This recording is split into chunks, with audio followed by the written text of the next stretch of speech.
ലഹരിവിരുദ്ധ പ്രവർത്തനങ്ങളുടെ ഭാഗമായി സ്കൂളുകളിൽ സുംബ പരിശീലനം നടപ്പിലാക്കാനുള്ള പദ്ധതിയിൽ നിന്ന് സർക്കാർ പിന്നോട്ടില്ല എന്ന് വിദ്യാഭ്യാസ മന്ത്രി വി ശിവൻകുട്ടി. തെറ്റിദ്ധാരണയുണ്ടെങ്കിൽ ചർച്ചയ്ക്ക് തയ്യാറാണെന്ന് പറഞ്ഞ മന്ത്രി ഇപ്പോൾ തീരുമാനവുമായി മുന്നോട്ട് പോകുമെന്നും വ്യക്തമാക്കി. സ്കൂളുകളിൽ നടക്കുന്നത് ലഘുവ്യായാമമാണെന്നും കുട്ടികൾ യൂണിഫോമിലാണ് ഇത് ചെയ്യുന്നതെന്നും മന്ത്രി ചൂണ്ടിക്കാണിച്ചു. അല്പവസ്ത്രം ധരിക്കാൻ ആരോടും ആവശ്യപ്പെട്ടിട്ടില്ല എന്നും മന്ത്രി പറഞ്ഞിട്ടുണ്ട്. സ്കൂളിൽ നടക്കുന്നത് ലഘുവ്യായാമം മാത്രമാണ്. സ്കൂളിൽ കുട്ടികൾ യൂണിഫോമിലാണ് ചെയ്യുന്നത്.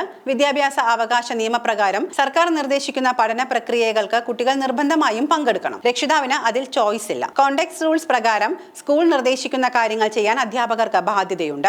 ആരും കുട്ടികളോട് അല്പവസ്ത്രം ധരിക്കാൻ ആവശ്യപ്പെട്ടിട്ടില്ല. എന്നാൽ നിർബന്ധപൂർവ്വം സർക്കാർ കുട്ടികളിൽ ഇത് അടിച്ചേൽപ്പിക്കില്ല എന്ന് മന്ത്രി വ്യക്തമാക്കിയിട്ടുണ്ട്. നിർബന്ധിതമായി ചെയ്യണമെന്ന് പറഞ്ഞിട്ടില്ല. ആവശ്യമുള്ള കുട്ടികൾക്ക് ചെയ്യാം. അതല്ലാത്തവർ സ്കൂളിനെ അറിയിച്ചാൽ മതി. എന്നാൽ സ്കൂളുകൾക്ക് വിദ്യാഭ്യാസ വകുപ്പിന്റെ തീരുമാനത്തിൽ നിന്നും മാറി നിൽക്കാൻ കഴിയില്ല എന്ന് മന്ത്രി വ്യക്തമാക്കിയിട്ടുണ്ട്. ഓരോ സ്കൂളിന്റെയും സാഹചര്യം അനുസരിച്ച് ചെയ്താൽ മതിയെന്നും മന്ത്രി കൂട്ടിച്ചേർത്തു. വിദ്യാർത്ഥികളുടെ മാനസികവും ശാരീരികവുമായ ഉന്മേഷവും ആരോഗ്യവും ഉറപ്പുവരുത്തുമെന്നും ശിവൻകുട്ടി പ്രതികരിച്ചു. സുംബ, എറോബിക്സ്, യോഗ തുടങ്ങിയവ നടപ്പിലാക്കുന്നതിനെതിരെ ചില കോണുകളിൽ നിന്ന് എതിർപ്പുള്ള വിവരം മന്ത്രി ചൂണ്ടിക്കാണിച്ചു. സർക്കാർ ആരുടെയും ജാതിയും മതവും നോക്കിയിട്ടില്ല. ലഘുവസ്ത്രത്തെക്കുറിച്ച് എങ്ങനെ പറയാൻ തോന്നുന്നുവെന്നും മന്ത്രി ചോദിച്ചു. ഇന്ത്യയിലെ പല സംസ്ഥാനങ്ങളിലും ഹിജാബ് അടക്കമുള്ള വസ്ത്രധാരണ രീതിക്കെതിരെ പ്രതിഷേധവും അടിച്ചമർത്തലുകളും ഉണ്ടായപ്പോൾ പുരോഗമന പ്രസ്ഥാനങ്ങൾ ഉന്നതമായ ജനാധിപത്യ സാംസ്കാരിക നിലപാടാണ് സ്വീകരിച്ചിട്ടുള്ളത്. എന്നാൽ ഇവിടെ ചില പ്രസ്ഥാനങ്ങൾ ഭൂരിപക്ഷ വർഗീയതയ്ക്ക് അനുകൂലമായ നിലപാടുകളാണ് സ്വീകരിക്കുന്നത്. ഇത് ആടിനെ പട്ടിയാക്കുന്നതിന് തുല്യമാണ്. കേരളം പോലുള്ള ഒരുമയോട് ജീവിക്കുന്ന സമൂഹത്തിൽ ഇത്തരത്തിലുള്ള നിലപാടുകൾ ഭൂരിപക്ഷ വർഗീയതയ്ക്ക് മാത്രമേ